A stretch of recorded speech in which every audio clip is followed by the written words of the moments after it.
ඔන්න ඉතින් සාදරයෙන් පිළිගන්නවා Simple Mind YouTube channel එකට. ඔන්න ඉතින් යාළුවනේ අද smart test video එකකුත් තරන් ආවේ ඔයාට හිතලා උත්තර දෙන්න පුළුවන් සුපිරිම smart test එක. ඉතින් අද smart test එකෙත් ඔයාට ප්‍රශ්න 10ක් අරන් ඇවිල්ලා තියෙනවා. ඉතින් ඔයාට එක ප්‍රශ්නයකට උත්තර දෙන්න තප්පර 5ක් කාලයක් හම්බ වෙනවා. ඔයා හරියටම ගෙස් කරන එක ප්‍රශ්නයකට ලකුණු 10ක් හම්බ වෙනවා. ඔයාට smart test එක අන්තිමේදීම හම්බ වෙන ලකුණු ගානත් අනිවාර්යයෙන්ම පහලින් කමෙන්ට් එකක් දාන්න යන්න අමතක කරන්න එපා. එහෙනම් යාළුවනේ වීඩියෝ එක ලයික් එකකුත් දාන්න. එහෙනම් අපි යන් අපේ ස්මාර්ට් ටෙස්ට් එකට. ඔයාට හම්බෙන පළවෙනි ප්‍රශ්නේ. ඔයාට හම්බෙන පළවෙනි ප්‍රශ්නේ තමයි මේ රූප දෙකෙන් කියවෙන්නේ ලංකාවේ ප්‍රසිද්ධම නම. ඉතින් මේක ඔයාගේ නමේ තියෙන්නත් පුළුවන්. ඉතින් මේක ගැන හින්ට් එකක් දුන්නොත් මේ රතු පාටයක් අඳන් ඉන්න බෝයි ගෙස් කර ගන්නවා නම් ඔයාට මතක ඇති එක වසරේ පළවෙනි පොතේ තිබ්බා නයනත් එක්ක සල්මල් කඩපු කෙනෙක්. ඉතින් මේ පළවෙනි හිටපු කෙනා තමයි මේකේ ඉන්නේ. එහෙනම් ඔයාගේ තප්පර පහ පටන් ගන්නවා. හරියටම උත්තරේ ගෙස් කරමු බලන්න.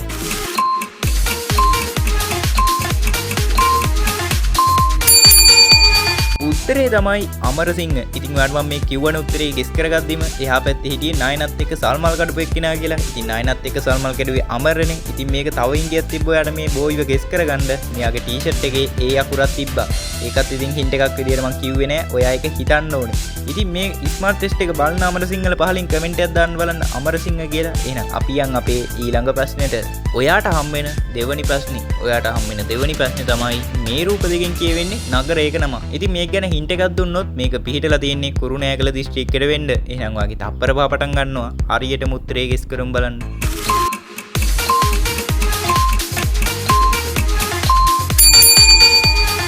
උත්තරේ තමයි නාරම්මල. ඒක නම් ඉතින් ගොඩක්ම ලේසි ප්‍රශ්නයක් නේ. පළවෙනි එකේ නාරං වල රූපයක් දීලා තිබ්බා. දෙවෙනි එකේ මලක රූපයක් දීලා තිබ්බා. මේක ඉතින් උත්තරේ වෙන්න ඕනේ නාරංමල නෙමේ නාරම්මල. එහෙනම් යාළුවනේ අපි යන් අපේ තුන්වෙනි ප්‍රශ්නෙට. ඔයාට හම්බෙන තුන්වෙනි ප්‍රශ්නේ තමයි මේ රූප දෙකෙන් කියවෙන්නේ අපි ගොඩක් කන්න කැමති රස කැවිලි වර්ගයක් ගැන. මේක නම් ඉතින් ගොඩක්ම පැන් රස කැවිලි වර්ගයක්. එහෙනම් ඔයාගේ තප්පර පහ පටන් ගන්නවා. හරියටම උත්තරේ ගෙස් කරමු බලන්න.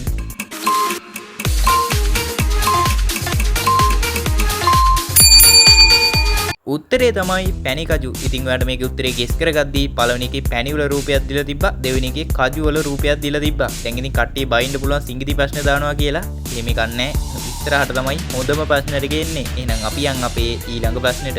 ඔයාට හම්බෙන හතරවෙනි ප්‍රශ්නේ. ඔයාට හම්බෙන හතරවෙනි ප්‍රශ්නේ තමයි මේ රූප දෙකෙන් කියවෙන්නේ ලංකාවේ ප්‍රසිද්ධ ප්‍රදේශයක්. ඉතින් මේක ගැන හින්ට් එකක් දුන්නොත් මේක පිහිටලා තියෙන්නේ ගම්පහ දිස්ත්‍රික්කෙට වෙන්න. එහෙනම් ඔයාගේ තප්පර පහ පටන් ගන්නවා. හරියටම උත්තරේ ගෙස් කරමු බලන්න.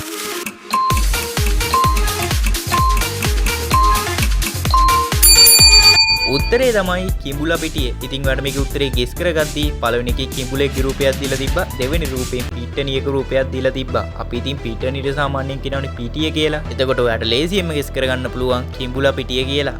දැන් ඉතින් මේ ප්‍රශ්නේ අපේ ඊළඟ ප්‍රශ්නෙට පොඩ්ඩක් සම්බන්ධ වෙනවා. ලොකු සම්බන්ධයක් නැහැ. ඒ වුණාට පොඩි සම්බන්ධයක් තියෙනවා. දැන් ඉතින් කිඹුලපිටිය මොනවද සාමාන්‍යයෙන් ප්‍රසිද්ධ? රචින්න වගේ ගොඩක් දේවල් වලටනේ ප්‍රසිද්ධ. ඉතින් දැන් ඔයා හිතන්න ඔයා අවුරුදු කාලේ ඔයාලා පැත්තේ රචින්න සෑහෙන්න ගණන්. ඒකින්ද ඔයයි ඔයාගේ යාළුවයි කිඹුලපිටිය යනවා රචින්න ගේන්න.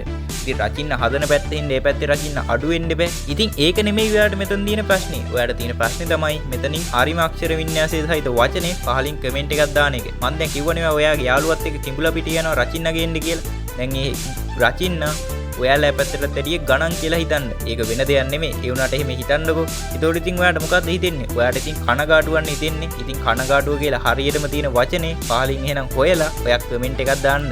එහෙනම් යාළුවනේ අපි යන් අපේ ඊළඟ ප්‍රශ්නෙට. ඔයාට හම්බෙන 6 වෙනි ප්‍රශ්නේ. ඔයාට හම්බෙන 6 වෙනි ප්‍රශ්නේ තමයි මේ රූප දෙකෙන් කියවෙන්නේ ලංකාවේ ප්‍රසිද්ධ වෙරළ තීරයක් ගැන. ඉතින් මේක ගැන හින්ට් එකක් දුන්නොත් මේක තියෙන්නේ මාතර දිස්ත්‍රික්කෙට වෙන්න. එහෙනම් ඔයාගේ තප්පර පහ පටන් ගන්නවා. හරියටම උත්තරේ ගෙස් කරමු බලන්න.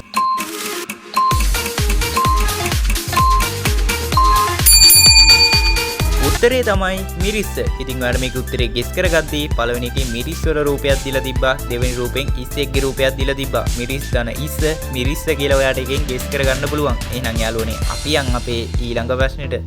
ඔයාට හම්බෙන 7 වෙනි ප්‍රශ්නේ. ඔයාට හම්බෙන 7 වෙනි ප්‍රශ්නේ තමයි මේ රූප දෙකෙන් කියවෙන්නේ ලංකාවේ ගොඩක් ප්‍රසිද්ධ ප්‍රදේශයක්. ඉතින් මේක ගැන හින්ට් එකක් දුන්නොත් මේක තියෙන්නේ බදුල්ල දිස්ත්‍රික්කෙට වෙන්න. එහෙනම් ඔයාගේ තප්පර පහ පටන් ගන්නවා. හරියටම උත්තරේ ගෙස් කරමු බලන්න.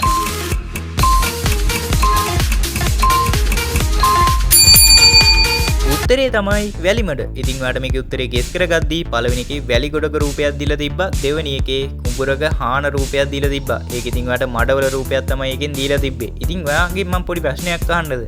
වැලිමඩ හොඳටම වැවෙන එලෝල් జాතිය පහලින් කමෙන්ට් එකක් දාන්න බලන්න. එහෙනම් අපි යන් අපේ ඊළඟ ප්‍රශ්නෙට. ඔයාට හම්බෙන 8 වෙනි ප්‍රශ්නේ. මේ රූප දෙකෙන් කියවෙන්නේ පර්වතයක නම.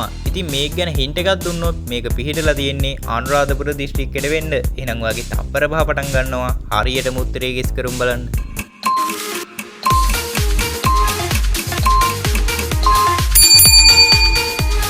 උත්තරේ තමයි රිටිගල. ඉතින් ඔයාලා මේක උත්තරේ ගෙස් කරගද්දි රිටිගල කියලාම ගෙස් කරන්න ඕනේ. රිටගල කියලා ගෙස් කරන්න බෑ. මොකද ඉතින් රිටි දෙකක්ම දීලා තියෙන හින්දා. ඉතින් යාළුවනේ ඒක නම් ගොඩක්ම ලේසි ප්‍රශ්නයක්නේ. ඉතින් රිටිගල ගිහින් තියෙන යාළුවෝ ඉන්නවනම් පහලින් කමෙන්ට් එකක් දාන්න බලන්න රිටිගල කියලා. එහෙනම් යාළුවනේ අපි යන් අපේ ඊළඟ ප්‍රශ්නෙට. ඔයාට හම්බෙන 9 වෙනි ප්‍රශ්නේ. මේ රූප දෙකෙන් කියවෙන්නේ ලංකාවේ ප්‍රසිද්ධ ජලාශයක් ගැන. ඉතින් මේක ගැන හින්ට් එකක් දුන්නොත් මේක පිහිටලා තියෙන්නේ නුවරඑළිය දිස්ත්‍රික්කෙට වෙන්න. ඉතින් මේ W වකුරක් අතේ තියන් ඉන්න යාළුවාගේ නම තමයි විමල. ඉතින් ඒිට එහා පැත්තෙන් ඉන්නේ එයාගේ හොඳම යාළුවා. ඉතින් ඒ දෙන්න එකතු වෙලා හැදෙන ජලාශය නම ඔයාලා ගෙස් කරන්න බලන්න. එහෙනම් ඔයාගේ තප්පර පහ දැන් පටන් ගන්නවා.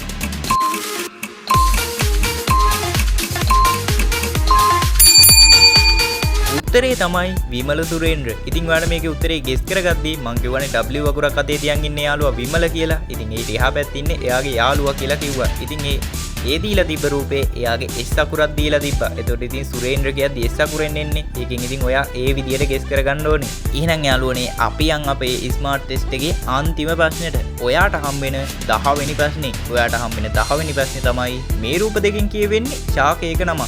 ඉතින් මේක ගොඩක් වැටවල් හදද්දි වගේ තමයි යොදාගන්නේ. එහෙනම් ඔයාගේ තප්පර පහ පටන් ගන්නවා. හරියටම උත්තරේ ගෙස් කරුම් බලන්න.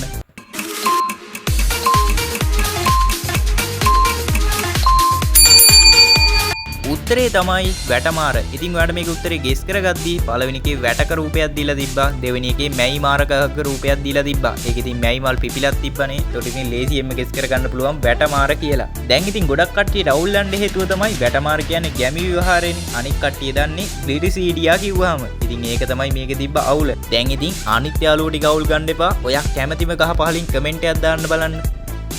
ඔන්න ඉතින් යාළුවනේ අපේ ස්මාර්ට් ටෙස්ට් එකේ ප්‍රශ්න 10 නම් ඉවරයි. දැන් ඉතින් ඔයා දන්නවනේ හරියටම ඔයා ප්‍රශ්න කීයකට හරියට උත්තර දුන්නද කියලා. ඒකට හරියන ලකුණු ගානත් අනිවාර්යයෙන්ම පහලින් කමෙන්ට් එකක් දාන්න යන්න අමතක කරන්න එපා.